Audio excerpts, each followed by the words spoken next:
Hello guys, this is your friend Naruto Audio Fanfics and we are back with a new fanfic.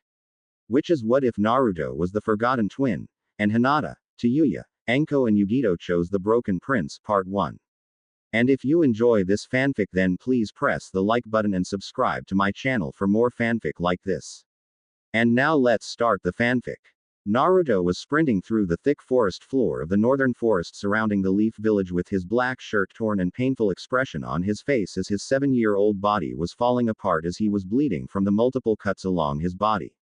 However, those cuts were the last things on his mind as the overwhelming rainstorm overhead was soaking him to the bone, causing the blood from the wounds continually flow as it refused to clot, seeing as Naruto was moving as fast as he could to get away. Getting away from what? Better question would be, what would he stay for? As he grew up he faced terrible conditions from the abuse of the village, from the overpriced food which was nothing but scraps fit more for homeless dogs than humans. Or should he stay for the sights? To drink in the glares and hate from the villagers as he walked down the streets they shared. To feel ostracized for something he could never grasp and could never change because all he knew he never did anything wrong. Locked away in his tiny room in the dusty attic of the orphanage as potential parents came by because he was a monster who should never be loved. Beaten by the same caretakers that fussed over another child if he or she got a scrape on their knees. Eventually the sight of celebration for someone else's birthday did not even stir a feeling of jealousy within him. How can the people around him be so two-faced? The same mouth that sings out in joy for another spits and curses him. The same hands that push children on the swings push him to the ground only to beat him for living. The same eyes that behold the beauty of the world surrounding them open in amazement only to close as others ignore his broken form.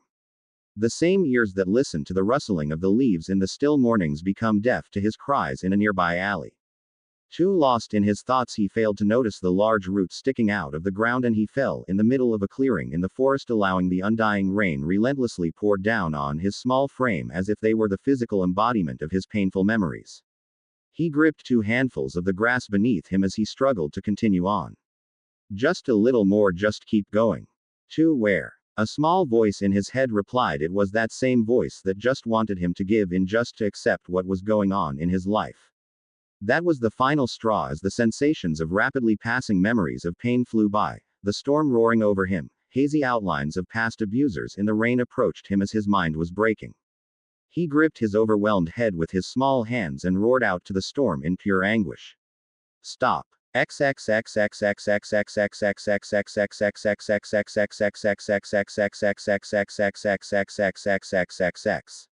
7 years ago. Minato Senju was pacing around his office wondering how he was going to pull off this impossible task. The greatest of the 9-tailed beasts was getting closer to the village and with every second, shinobi were dying to stall it, and here he was without a solution how to stop it. Unfortunately he did not receive his great-grandfather's wood bloodline to restrain the beast, but in the end that would not stop it completely. The only thing he found out was that it was impossible to kill a tailed beast, seeing how it is living concentration of chakra. It is however possible to kill it once it has been sealed inside of Jinchuriki, only for it to be reformed after a few years of slowly gathering its chakra. But how was he to create a seal strong enough to contain the greatest of the Biju, seeing as the Kyuubi sat on top of the hierarchy uncontested? There had been a few notes about Jinchuriki and Biju, but the only thing he got on the Kyuubi was that it had never been sealed before due to its immense power causing the host, inanimate or living, to break apart. Thank you very much, asshole, for telling me that I can't put the strongest living being in a teapot. Then he found something in the forbidden section from the Uzumaki scrolls. At the user's command, the Shinigami performs the sealing by dragging the target's soul into the user whose stomach is branded with the seal's mark. However, the sealing is double-edged as the user's soul is devoured by the Shinigami along with the target's soul, both souls trapped for all eternity within the fiend's stomach. So this technique should work. But I will have to sacrifice myself to do it. Shaking his head as he returned to the Hokage's desk, Minato delved into his research with new vigor, and after confirming that it was indeed a sealing ceremony, he started to make adjustments. Since it was a sealing, it should be possible to control where exactly the target was to be sealed. He knew that if he sealed the Kyuubi into an object, it wouldn't work due to its overwhelming power being far too strong to be locked in a teapot like the Shukaku. If an animal was used, the Kyuubi would take control over the animal, since no animal has the mentality required to keep it at bay nor the chakra to enforce the seal holding the Kyuubi back. The only possibility was a human. Ideally, he would seal it in himself, then drag them both to hell, but he wasn't sure if the Kyuubi had so much power that would allow it to escape the Shinigami's clutches. Any other adult was out too, seeing that an adult's, even a child's chakra network was too small to handle the immense chakra. It would have to be someone with unset and growing chakra coils. The only thing that could handle the sudden influx of chakra was an infant. Minato felt a sudden pang of pain. He would not have hesitated for a second to sacrifice his own life, but to drag an innocent life into this. Especially since he knew that only 2 babies would be born in time for the sealing, his own. How could he even consider taking someone else's child? What could he say? Sorry, but I couldn't bring myself to sacrifice my own child even though I'm the Hokage. Sucks to be you. Yeah, like I could be so cruel as to do that to a parent. Kushina was pregnant with twins and her water had broken a few minutes ago. He was going to have a son and a daughter. And he would have to seal the Kyuubi into one of them. Even if another mother gave birth early, Minato knew that he couldn't ask anyone to give up their child if he was not willing to give up his. So the only bitter question was which one to seal it in. Seeing how he would be splitting the Kyuubi between himself and his child, he decided to choose giving the power to his daughter, hoping she will be strong without having her father in her life. He spent the next 3 hours designing the seal that would hold the Kyuubi, before heading to Kushina, his heart heavy.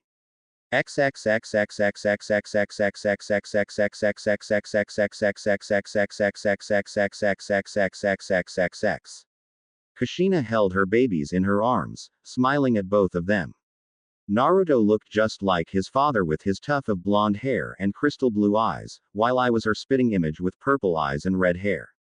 They were crying, and honestly she couldn't blame them, as she could feel the Kyuubi's dark and ominous chakra in the air. Shish, it's okay. Don't worry, Daddy will find a way to save the day, that's what your daddy does best. Naruto. It'll be fine. Tsunade, who had returned to Konoha to help her stepdaughter Kushina give birth to her grandchildren, had her doubts about her son stopping the beast, and she could see that Kushina's confidence in her husband was not absolute either. Speak of the devil, there he came, with an expression appropriate for a funeral. Minato looked at his wife, knowing this would be the last time he'd ever see her. He forced himself to smile. Hello Kushina, how are you doing? Are the children all right? Kushina gave him a weak smile as the birth took a lot out of her. I-chan and Naruto-kun are just fine, and according to Tsunade, I'm out of the woods. What about you? Did you find something? Minato nodded. I researched, and found out that while it's impossible to destroy the Kyuubi, I can seal it away. I know the jutsu and I've already designed the seal. Kushina smiled, relieved. That's wonderful, darling. Why do you look so down? Minato wished he could keep quiet, but he knew that would not only betraying Kushina, but that it simply wouldn't work. Still, how do you tell your wife that you will die sealing a monster into her child? Well, Tsunade looked at him sharply. There's a catch, isn't there? She had always been sharp, and as a medic, reading people was child's play. Yes, there are 2. Kushina looked at him. What are they? Minato gulped. For the sealing to work, I need to sacrifice my life. Tsunade felt a sharp pain strike her heart while Kushina's eyes widened as tears brimmed her eyes. No, she whispered. Tell me it's not true. Minato glanced at her. I can't. To seal the Kyuubi, I need to summon the Shinigami. Kushina sobbed. It's not fair. After all we've been through, after all we've lost, after the war, now that we finally came this far, it just ends like this. Now that we finally have children, they will never know their father. It's just not fair. Tsunade looked at her son as she whispered her next sentence. Was that the other catch? Minato couldn't look her or Kushina in the eyes. No, he finally whispered, his voice sounding as if he had been gravely injured. Kushina was not really paying attention. After this news, what could be worse? Tsunade asked. What is? Minato stared at the floor, his voice trembling. The only thing that can hold, that could hope to keep the Kyuubi at bay, is. He paused, having to gather all his strength not to break down in tears, is an infant. Kushina stared at him, wide-eyed. Then she pulled her children closer to her chest. No, she stated, her panicked voice steadily increasing in volume. No, you can't. Not them. No, I won't let you. Not our children. No. Minato slammed his fist into the wall, tears now running down his face as well. Do you think I want to do this? He shouted, before taking a deep shaky breath. Kushina, I've looked through every possible source. I've searched everywhere. If I seal the fox in an object, the object will break. If I seal it in an animal, the fox will take over. If I try to take it down with me, it may escape me, because of how much chakra I would have to pull in myself. And nobody with set chakra coils could possibly survive the sealing. There is nobody else, Kushina. He grew quiet, small sobs escaping his lips. There is nobody else. Tsunade hesitantly patted his back, trying to comfort her son in his last moments. Tears streamed down her face as yet another person in her life was going to die and she could nothing to prevent it from happening. This once again showed her that the title of Hokage was more of a burden and a curse than anything else. Here stood a man, a loving husband and fresh father, who had to not only sacrifice his life in his best years, but damn his own child to house a demon. After nearly an hour, Minato left the room with Naruto, and a broken heart. He knew that he had to do it, but that didn't make him feel any better about it. If anything, it made him feel worse.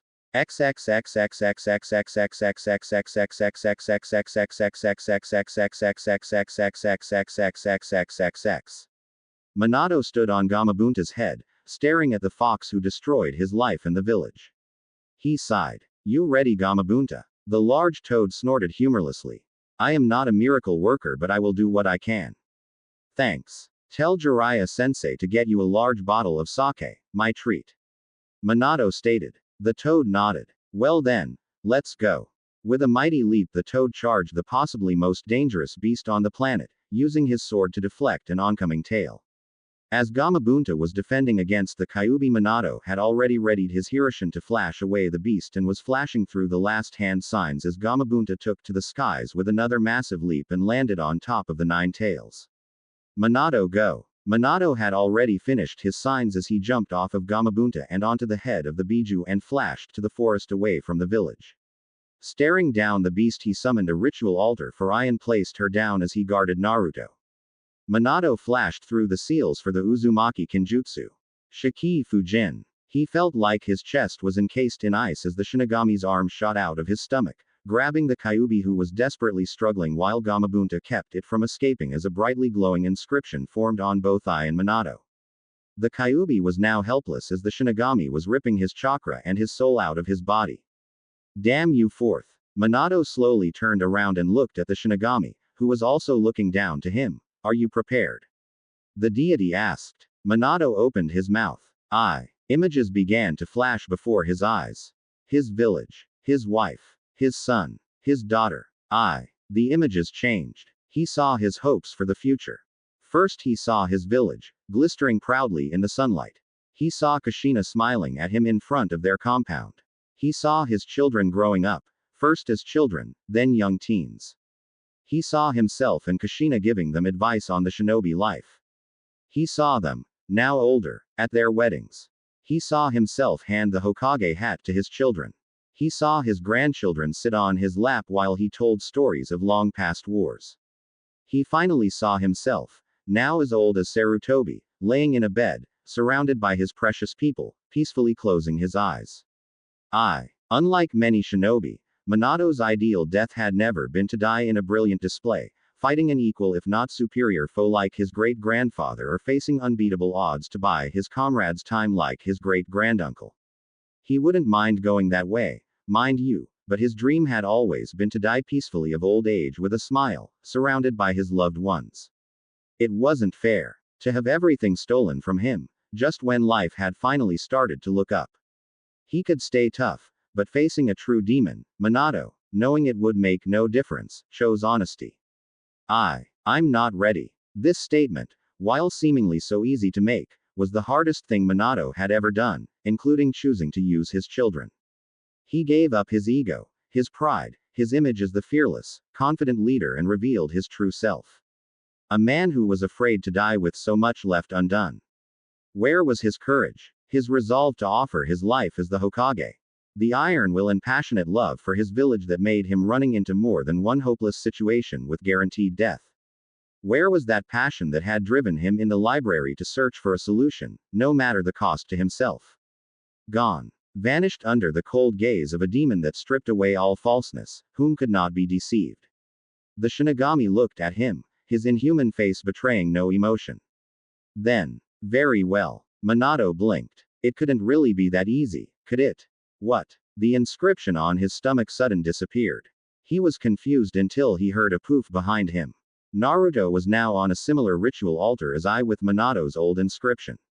Naruto. What are you doing? Your soul is still mine, however, because I am not taking your soul now, I will also not take the Biju's soul, so rather your other infant shall have it sealed with him. With that said, the Kyuubi's chakra was sealed within I while his soul lived on sealed within. Deity looked at him with soulless eyes that froze any outcries in his throat. I am death. Everything dies. It makes no difference if I take you now or in 100 years. Eventually, you will die, and as our pact, your soul will be mine. I am patient. I can wait. With that, he vanished, leaving a baffled, slack-jawed Minato behind. Minato quickly ran over to his children only to find I peacefully resting as Naruto was crying. A red haze covered the bright red seal on Naruto's stomach as his naturally smooth face grew whisker marks signifying the sealing of the Biju's soul. No, not my son, Minato whispered as he looked on to what he believed was his now possessed son. Damn you Shiginami. Take me instead. Shocked sobs escaped his lips as he went to hold his son but pulled his arms away. No, he is no longer my son. It's all my fault. Minato then walked over and picked her up as Kushina rushed over with Tsunade and Hiruzen in tow. Minato-kun. You are alive. She slowed down, wondering what was wrong when she noticed the whisker marks on Naruto. Naruto, my baby. Minato, what happened? Kushina rushed over to pick Naruto up off the altar when Minato wrapped his arm around her waist. Kushina, it was my fault. I was a coward and now our son no. What was our son bears the Kyuubi's soul. He said with a shaky breath as he could not even utter the words himself. Kushina began to cry into Minato's shoulder and held on to her daughter for the life of her when Tsunade came from behind and wrapped her arms around the crying pair and offered her condolences. So to shall this pass. That was what Jiraiya said when Dan died, but I was too filled with grief to understand what he said at the time, but I understood later. It means that both sad and even happy times will pass, so no matter how you feel now, time will change it over time. Ka-san, it's all my fault. It will all be okay. Meanwhile, Hiruzen Sarutobi was headed over to Naruto as he steeled his heart to kill his successor's child. He lifted his large bow staff to crush his head when he was stopped by a sudden yell.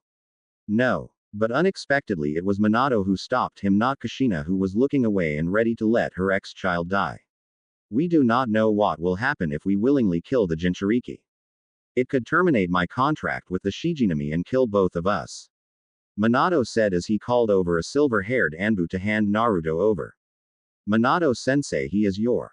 No, Kakashi, he is not my son. My son died because of my mistake, put this thing in an orphanage. His name was Naruto Uzumaki. Kakashi bowed his head and swiftly picked up Naruto and proceeded to give him to a nearby orphanage. Come Kushina. Ka-san, I have to address the village. What happened?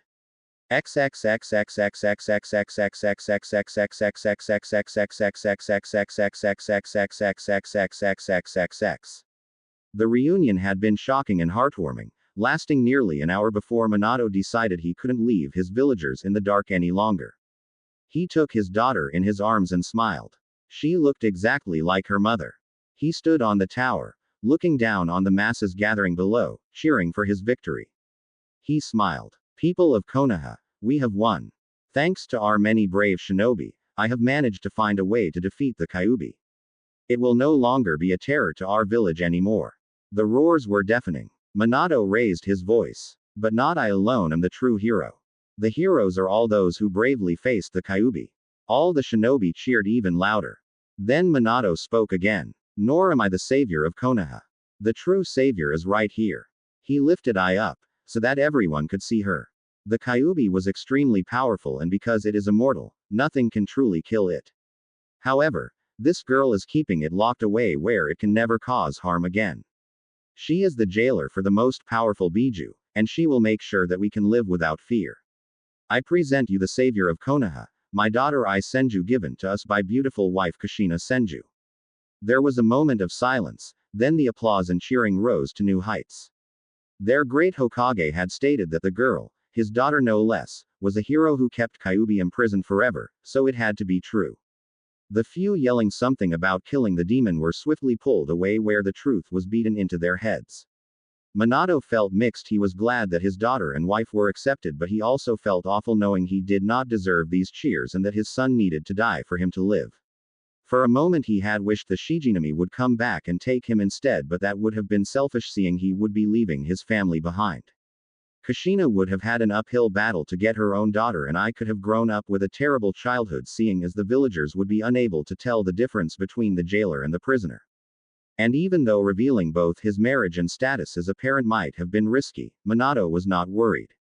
He had stared both the Kyuubi and the Shinigami himself in the face and had somehow managed to make it out. What human did he have to fear? Iwa and Kuma would be too worried that if they attacked his daughter, her parents would retaliate and bring back the humiliating defeats the war had brought to them and their countries before. As the sun rose in the east, beams of sunlight struck on Minato and his family. The pain that the previous night began to wash away. Yeah, the future looks bright, Minato thought as he smiled at his family. Meanwhile, Naruto was crying in the shadows of a dark nursery with nothing but an empty room to listen to him. After all the excitement of yesterday, I had forgotten how unbelievably boring this job is. Minato Senju now was seated in the Hokage's chair as looked out to the semicircle of his advisors and the clan heads that made Konoha strong through yesterday's crises. Amidst the small talk, Minato was ready to just go back to his wife and children. No, child, attention. At his call, all discussion came to a close. He then began to talk about the issues of rebuilding the village and distributing out the labor between the clans and try to establish a general engineering plan. Ideally, the Hyuga would work with the Akamichi in teams to locate survivors and restore buildings. The Aburame would work with Inuzuka clan to re-establish the ecological biomes around the village. Lastly, the Nara would help with the engineers to rebuild the village, whereas the Uchiha would be defending the village from any invaders who thought Konoha was weakened from the Nine Tails attack. Well, I believe that covers everything, so please return back to your families and let's get the village back on its feet. Miento proceeded towards the door when the tapping of a familiar cane reverberated throughout the room. Minato, however, heard it and was regretting the upcoming conversation. What Danzo? He could hardly hold back the snarl from his face as his eyes did not betray his emotions. Danzo, on the other hand, could not care less about the icy demeanor of the yellow flash, not now when he had an agenda. Speaking of family, I would suggest you hand, was all he could get out before Minato had immediately flashed behind Danzo, ready to slice his throat if he finished that sentence. Finish that sentence, Danzo. Say you want to take away my child from me and raise her to be one of your emotional weapons. Say it right now so I can add your death as a part of the Kyuubi's death toll. Minato had said that as a whisper, but it could be heard loud and clear in the council room. Danzo on the outside looked calm as this was not his first near-death experience, but inside his mind was looking for a way to get out of this mess. Danzo slowly removed Minato's kunai away from his throat as he began to speak again. Now, Hokage-sama, you did not let me finish my sentence before you became uneasy. Now what I was going to say was that you should hand over your son. Minato looked shocked, as did the rest of the council. Oh, you did not think you could keep it a secret for very long now, could you, Hokage-sama?